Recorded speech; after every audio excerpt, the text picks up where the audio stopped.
So one of the things that came out from AmSpa over the summer was the rising trend of biostimulators. So we've never spent a lot of time really advertising these things like a Sculptra Radius. Any thoughts on those as becoming more prominent and more common? I come from originally from Boston. I came from the biotech, biopharmaceutical industry. And, to be very frank, I spent a lot of time, as you well know, bringing wrestling to the United States, getting the FDA approvals and so forth. And it clearly was a better product than bovine collagen as a dermal filler.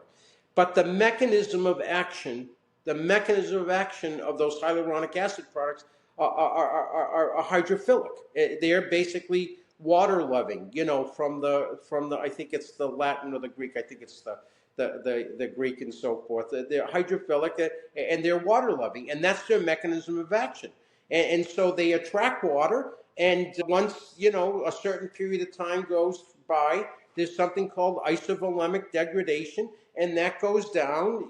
That balloon starts to, its air, and that balloon starts to seep. I don't know how it happens. You've tied it like 9 ways, and that balloon still seeps its air out, and it goes back to, maybe not baseline, but close to where that baseline is, and so forth.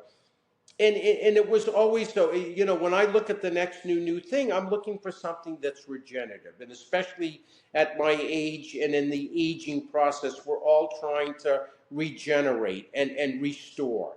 And that word regenerate starts to move into areas like bio kind of products. Now, we talk about them as biostimulatory. So the radiuses of the world and the sculptures of the world clearly, because of the fundamental nature, the calcium hydroxyapatite and the PMMA of the polylactic acid are inherently biostimulatories because they impact the immune system as foreign objects, and they create an immune reaction, and that allows for things like fibroblast activity and neocollagenesis and the increase in our cellular matrix and scaffolding, and more collagen and more elastin and more hyaluronic acid.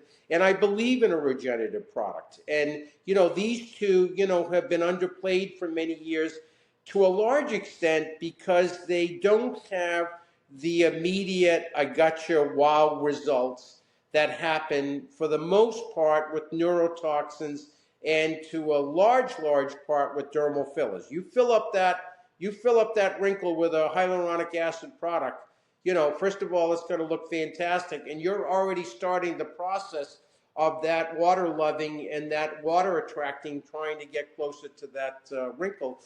But that's it. That's all that's all you got there. So there are those two. There are also human tissue based types of products that are coming out that are in the pipeline right now.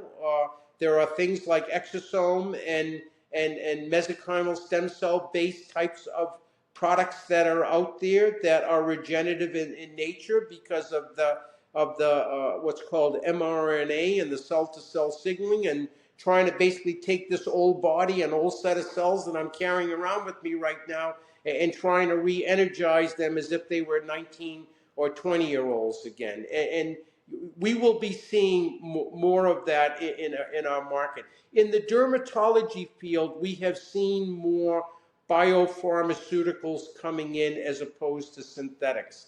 And that bio aspect, that living bio aspect and so forth, that does have an implication of being able to, inject something that might have, in an ideal world, an immediate result, an immediate aesthetic result, or an immediate medical result with a medium to longer term sustainable play on that particular either disease or medical condition or, aesthetic appearance and so forth. And I think, and there's many developments out there. I'm involved with one right now. I'm excited for the future of this industry. We've got a long ways to go.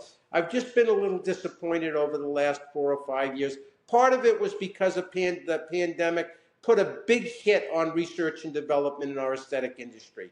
A lot of those people let go. A lot of those people went into other industries, or other parts of the pharmaceutical or biotech or medical industry and so forth. We're now starting to see that R&D development coming back, starting to get replenished.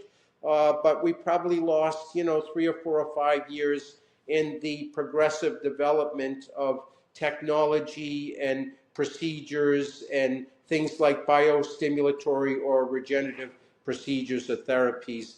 But they're coming. They're perfect for our industry, and they will be embraced by the aesthetic community.